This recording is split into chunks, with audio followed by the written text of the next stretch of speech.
Chapter 9 D'Artagnan shows himself. As Athos and Porthos had foreseen, at the expiration of a half-hour, D'Artagnan returned. He had again missed his man, who had disappeared as if by enchantment. D'Artagnan had run, sword in hand, through all the neighboring streets, but had found nobody resembling the man he sought for.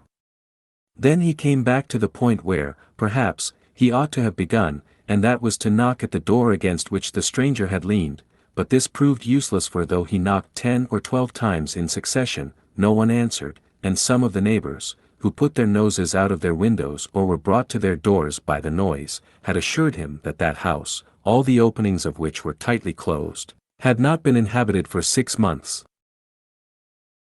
While D'Artagnan was running through the streets and knocking at doors, Aramis had joined his companions, so that on returning home D'Artagnan found the reunion complete. "Well," cried the 3 musketeers all together, on seeing D'Artagnan enter with his brow covered with perspiration and his countenance upset with anger.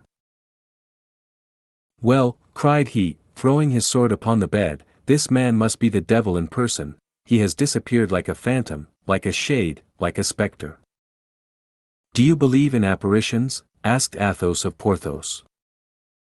"I never believe in anything I have not seen, and as I never have seen apparitions, I don't believe in them." "The Bible," said Aramis, "make our belief in them a law. The ghost of Samuel appeared to Saul, and it is an article of faith that I should be very sorry to see any doubt thrown upon." Porthos.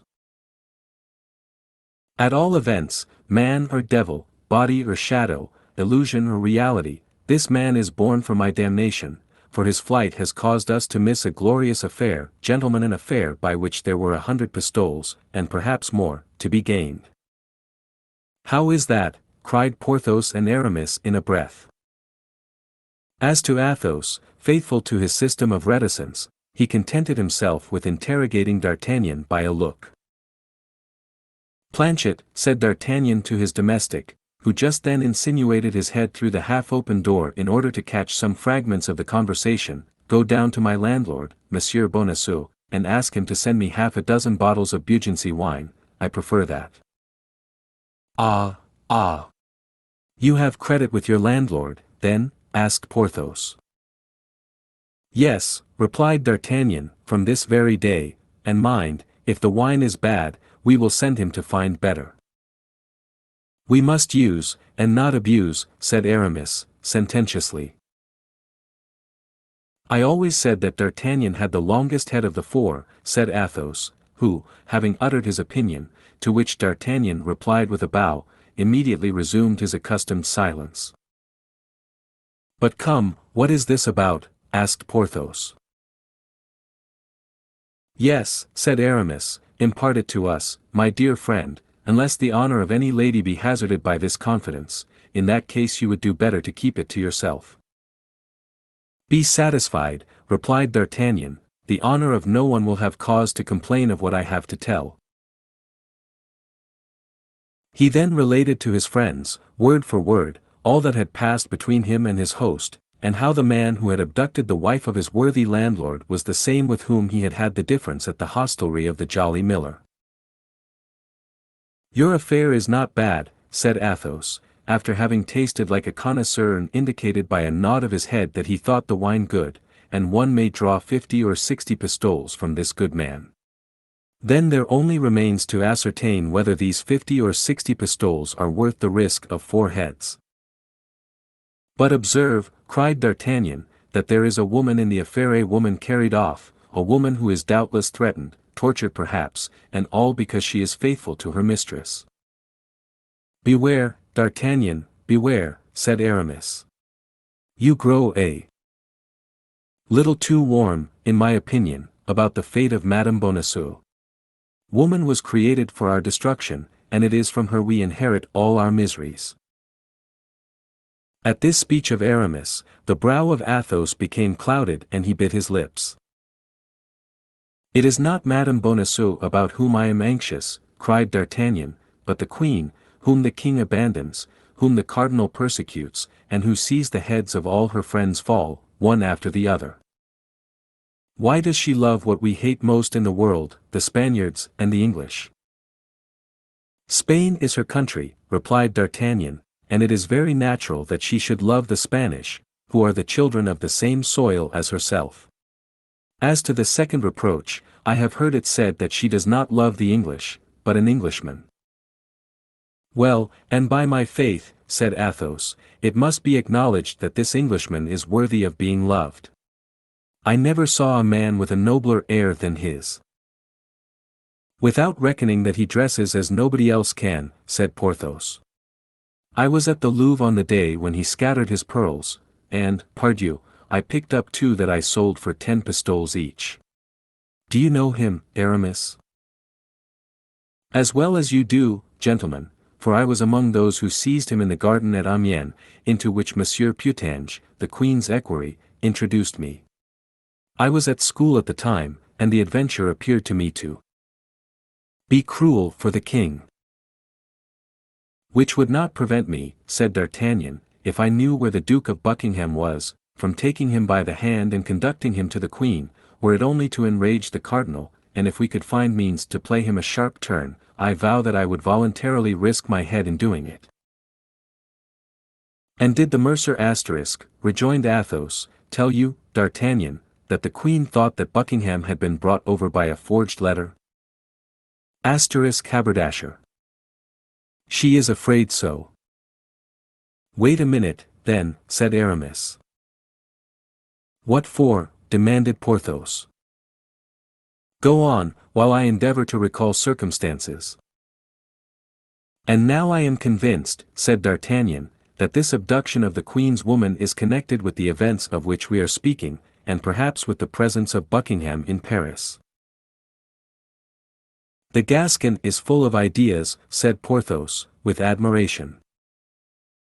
I like to hear him talk, said Athos, his dialect amuses me. Gentlemen, cried Aramis, listen to this. Listen to Aramis, said his 3 friends. Yesterday I was at the house of a doctor of theology, whom I sometimes consult about my studies. Athos smiled. He resides in a quiet quarter, continued Aramis, his tastes and his profession require it. Now, at the moment when I left his house, here Aramis paused.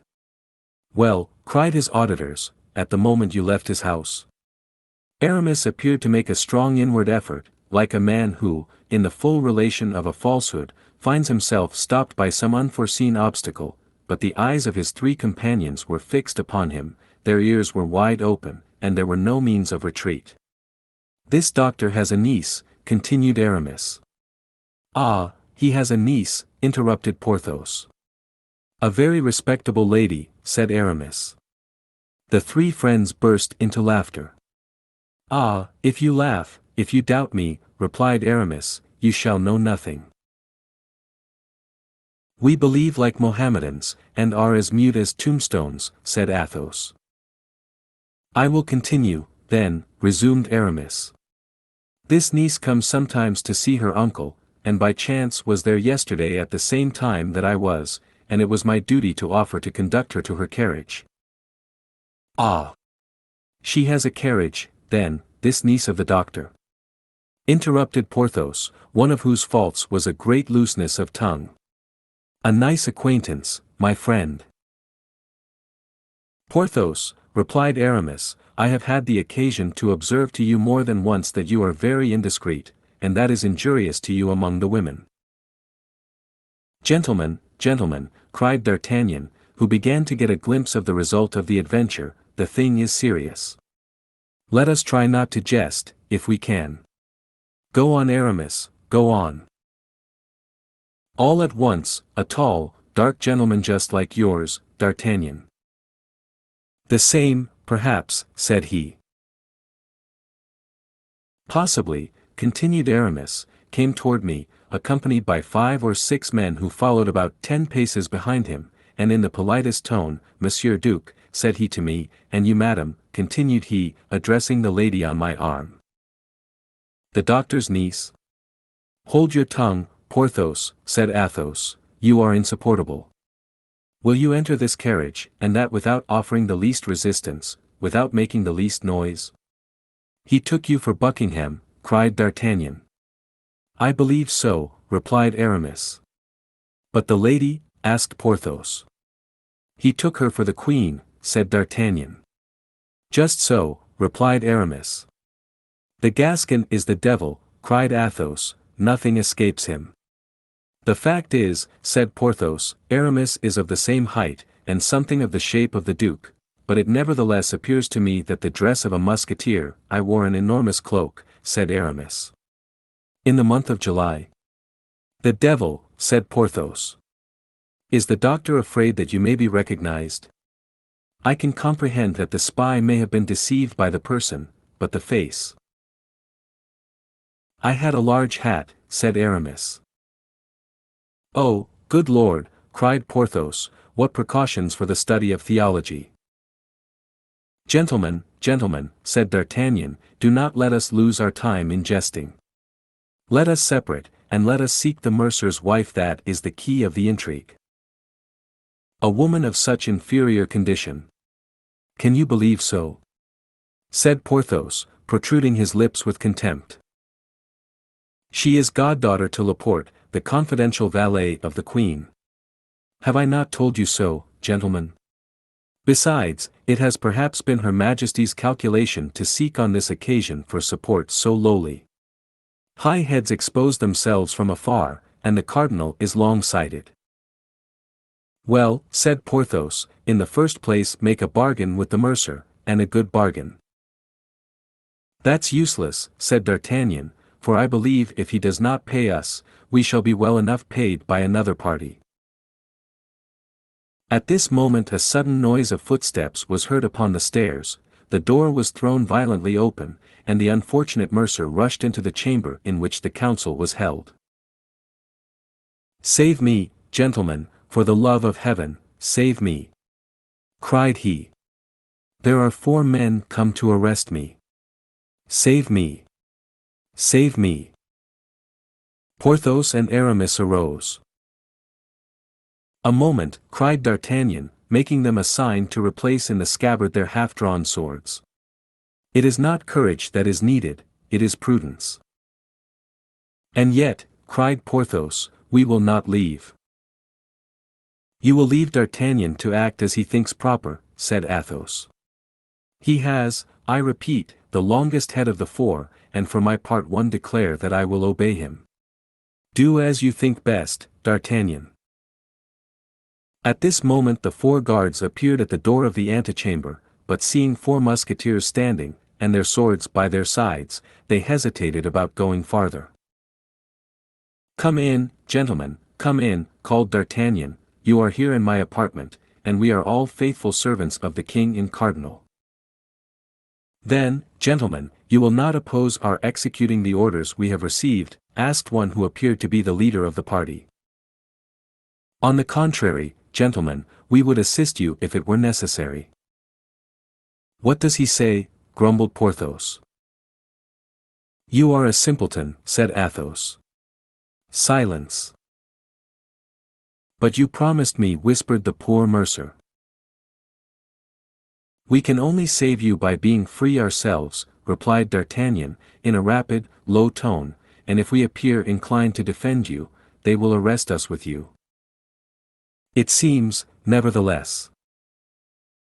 Come, gentlemen, come, said D'Artagnan, aloud, I have no motive for defending monsieur. I saw him today for the first time, and he can tell you on what occasion. He came to demand the rent of my lodging. Is that not true, Monsieur Bonacieux? Answer. That is the very truth, cried the mercer, but monsieur does not tell you. Silence, with respect to me, silence, with respect to my friends, silence about the Queen, above all, or you will ruin everybody without saving yourself. Come, come, gentlemen, remove the fellow. And D'Artagnan pushed the half-stupefied mercer among the guards, saying to him, You are a shabby old fellow, my dear. You come to demand money of me, of a musketeer. To prison with him. Gentlemen, once more, take him to prison, and keep him under key as long as possible, that will give me time to pay him. The officers were full of thanks, and took away their prey. As they were going down, D'Artagnan laid his hand on the shoulder of their leader.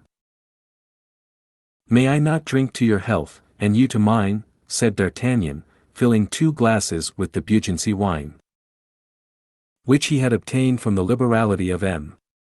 Bonacieux. "That will do me great honor," said the leader of the posse, "and I accept thankfully." "Then to yours, monsieur. What is your name?" "Boisrenard." "Monsieur Boisrenard." "To yours, my gentleman. What is your name, in your turn, if you please?" "D'Artagnan." "To yours, monsieur." "And above all others," cried D'Artagnan, as if carried away by his enthusiasm, "to that of the king and the cardinal." The leader of the posse would perhaps have doubted the sincerity of D'Artagnan if the wine had been bad, but the wine was good, and he was convinced. "What diabolical villainy you have performed here," said Porthos, when the officer had rejoined his companions and the 4 friends found themselves alone. "Shame, shame, for 4 musketeers to allow an unfortunate fellow who cried for help to be arrested in their midst. And a gentleman to hobnob with a bailiff." "Porthos," said Aramis, "Athos has already told you that you are a simpleton, and I am quite of his opinion. D'Artagnan, you are a great man, and when you occupy Monsieur de Treville's place, I will come and ask your influence to secure me an abbey." "Well, I am in a maze," said Porthos. "Do you approve of what D'Artagnan has done?" "Parbleu! Indeed I do," said Athos. "I not only approve of what he has done, but I congratulate him upon it."